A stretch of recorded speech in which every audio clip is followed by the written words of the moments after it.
Hello. I think we're gonna talk about UFC 270. So there will be spoilers for those who haven't seen it. I expect most have seen it, or at least bumped into the news and headlines about it on the net, on the internet or someplace else. I went up around 4. Well, I live in Sweden, so the time differences are kind of off here. So I went up around 4, watched the fight, then went on a podcast and was a guest there and talked about the fight directly after. The podcast was with Dante on Off the Mat podcast, and I will leave the description down below if you want to hear our ramblings directly after the fight. Why I'm doing this now, even though I've been talking about it,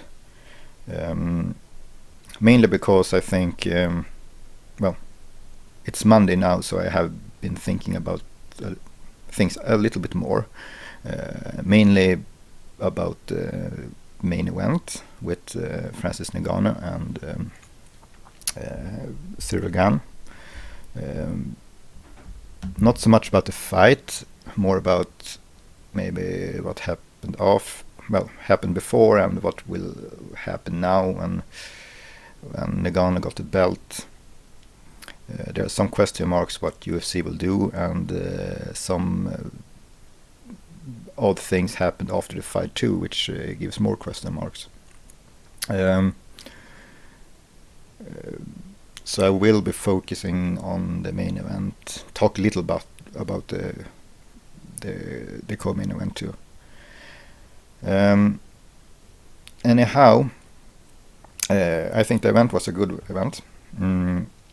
I didn't see the preliminary fights because I didn't want to go up around 2 in the morning.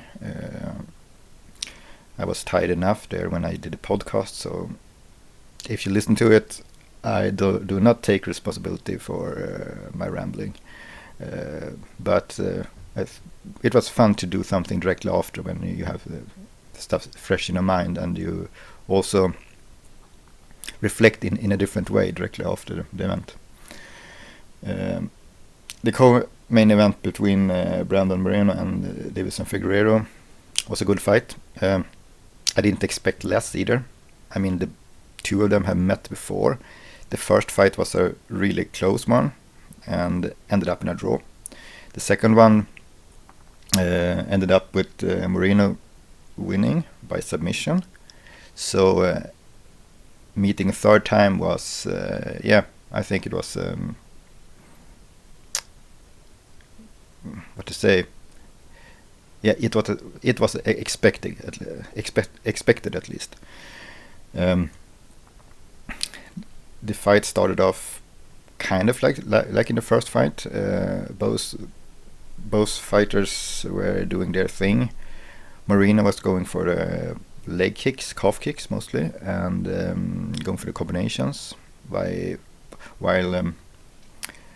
Davison went for the head and tried to pick a shot tried to headhunt for and single shots. And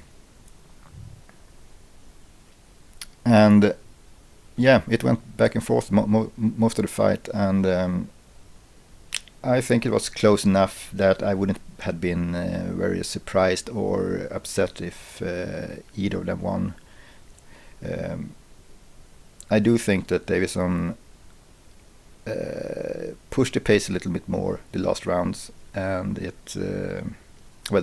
championship rounds, 4 or 5, and I think that's also I think that's why the judge gave him the decision too. So what will happen there now? They have one draw. Moreno has 1 win and Davison has 1 win. So it's not very common that the UFC will give fighters a fourth meeting, and not when it comes to the title shots. But I think this might be a case where they might give Moreno another shot at the title. The division there, flyweight, is also very thin, so and yeah, both thin, and I think they draw enough people to the seats, so UFC and Dana White might see it as a good economical opportunity to give them a second chance, give Moreno a second chance. But we'll see. Anyhow, I wouldn't be sad if we will see them duke out a few more rounds in the octagon. To the main event, there have been, well, Francis Ngannou and Cyril Gane. There have been quite a lot of talk before. We don't know what will happen with, well, Ngannou have had problems with his contract with UFC, and all the overall relationship seem kind of sour at the moment. And this was his last fight at the fight at the contract with UFC, so we don't know if he will sign another one. And there have been a lot of talk about money, and he wants to get more paid for being a champion, and he wants to go and do boxing, and yeah, there are a lot of stuff going on, so we don't know. On top of that, we had some kind of beef between Cyril and Francis, and I don't know how. To me it seems kind of fabricated. I mean, they have trained before. Some footage leaked out when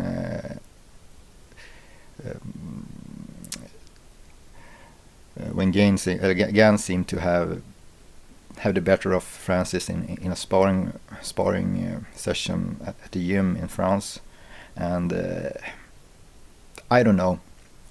The thing about sparring is you don't go. Well, you can't. Well, you don't go full out, and it's more of. It's not a fight. It's sparring. Let's just say that. So I don't know. And when I watched the press conference before the fight, it was a lot of talk about Francis have said he had knocked out Gane in another sparring session with a head kick. And yeah, it didn't seem. I know that fighters need to sell the fights, but this seems like fabricated in some weird way. And how to the fight? I said to Dante, the person I did the podcast with, right before that, right before the event, that. This fight between these two heavyweights, there is no chance that the fight will go all 5 rounds to a decision. And I guess I have to eat my words for that, or I kind of jinxed the match. I don't know. And how we got to see a match with 5 rounds. And a few surprises which I didn't expect. We know Ngannou is a power puncher, a huge power puncher. He's probably one of the few persons in the world who can end everyone's life with one punch. So I did expect him doing as he always has done. Try to push the pace and throw bombs, because he knows it takes one and the other person will go down. And Cyril, he is more of a cerebral fighter, and have more movements, a very good kickboxer.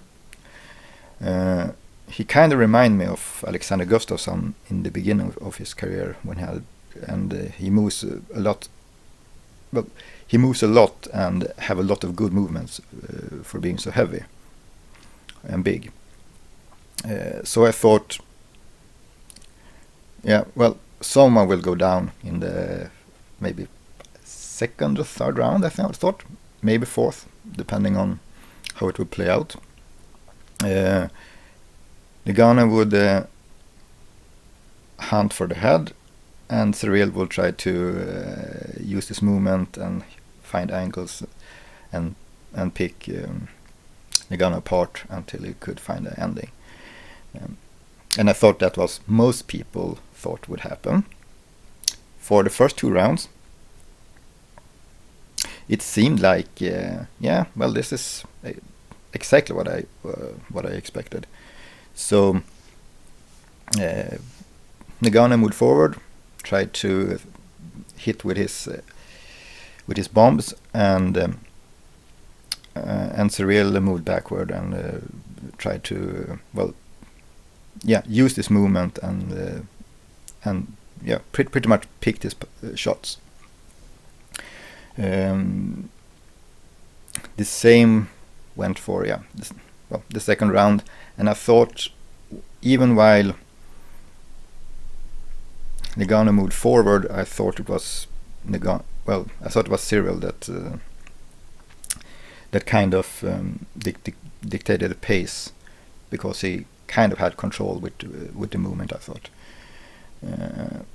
And on top of that, I thought Ngannou started to look tired already in the first round, and in the second round it got worse. And this is also the thing with heavyweights. They carry a lot of weight, hence the name, and muscles need oxygen, and when it comes to longer fights or fights over 3 rounds, most heavyweights will get tired. We have a few examples with monsters, which, Cain Velasquez, for example, never got tired. Stipe Miocic never got tired. Fedor never got tired. But what they have in common is that they are smaller heavyweights. These guys are big. So I actually thought that Ngannou would slow down, and it might even be his downfall in the last part of the match.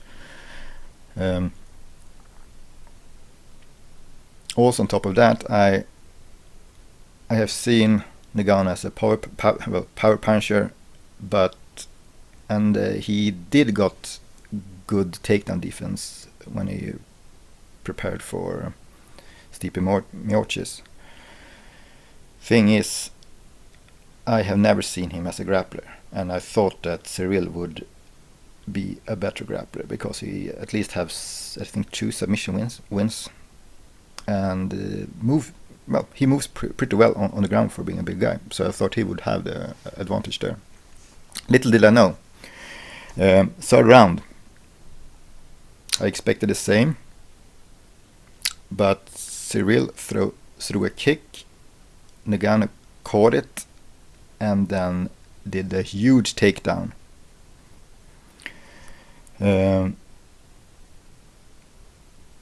Gan managed to use his movement and get back up on the feet. But at this time it seemed like Ngannou had plans to, I'm going to wrestle you now. I don't know if it was because he was tired, or that he started to respect Cyril's stand-up skills. But from there on, the match ended up with a wrestling match, and the one who was getting the better of it was Ngannou.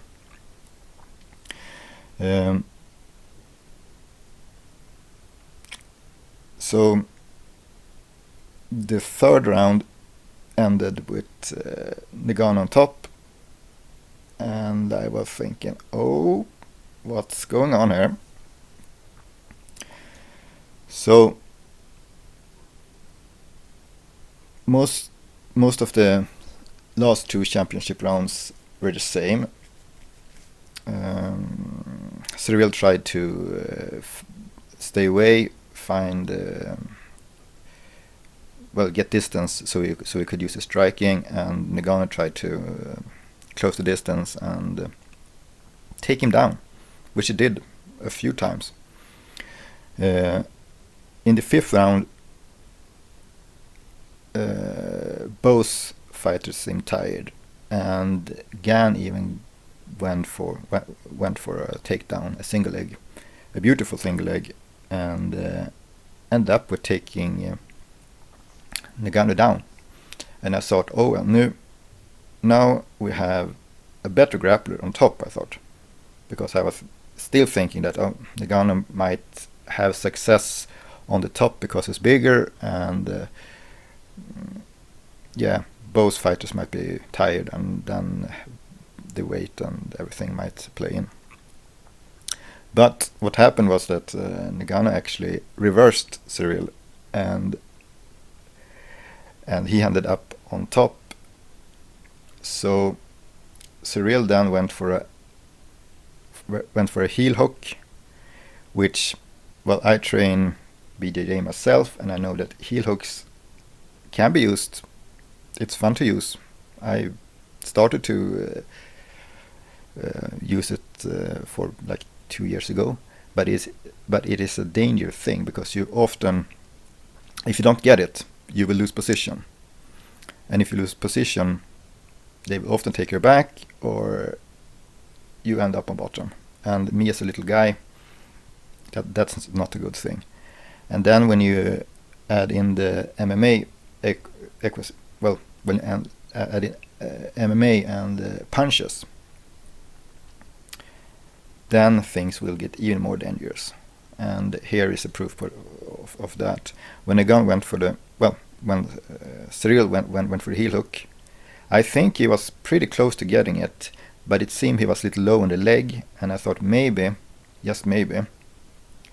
But Nagano managed to pull out his leg, and that ended up on top, and that was pretty much how the fight ended. So Nagano won by decision and is now the undisputed heavyweight champion of UFC. There was a few things I was thinking about when I saw the match a second time. I know that Cyril is a good grappler. He did some weird things though. Often he ended up in a sitting position, and instead of working from there, he went back and laid flat on his back. This is a big no-no when you grapple, especially when you have a bigger person, or bigger and stronger person on top of you. Because when you have your shoulders or back on the mat, you will limit your movement, and you will have a really hard time carrying the other person's weight too. And I saw him did that like 3 or 4 times during the fight. One time he went for a Kimura, and I thought he might have it, but I think it was close to the cage, so he couldn't trim out and get the lock. But Nagano is also so freaking strong, so he just straightened out the arm, and submission didn't work. And as with what I said before about losing position and sacrificing position for submission, that was exactly what happened there too. And I think it was right before, well, the 3rd or the 4th round, and which ended up with Cyril on bottom and losing the round. But it was a good fight. I got surprised, and I always seen Ngannou as a strong, dangerous fighter. As I said, he can end every fight with one punch. Left hand, right hand. If it connects, you go down. And now it seems that he has wrestling too. And that's scary. So he seemed to evolve very, very fast. And yeah, he is a scary, scary dude. And that will connect to the last thing, which I'm going to talk about. And I touched it right before I started to talk about the event. And that is, what will UFC and Dana White do with Ngannou now? The problem is, this was his last fight, and now he is the champion. I don't know how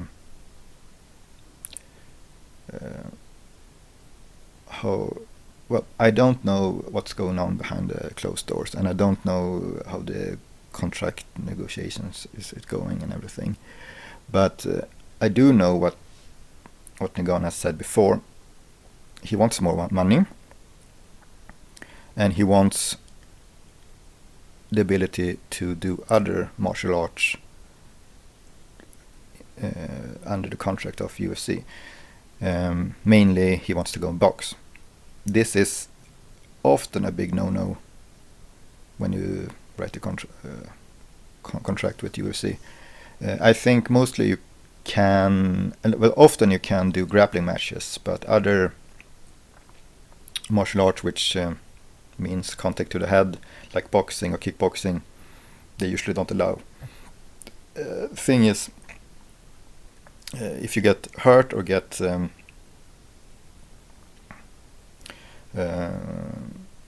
if you get hurt and can't compete, this will affect the ways you can compete in UFC too. So I think it's mainly because they want to keep you in their own organization, but I think a big part of it is also so you don't get hurt and can't compete in UFC.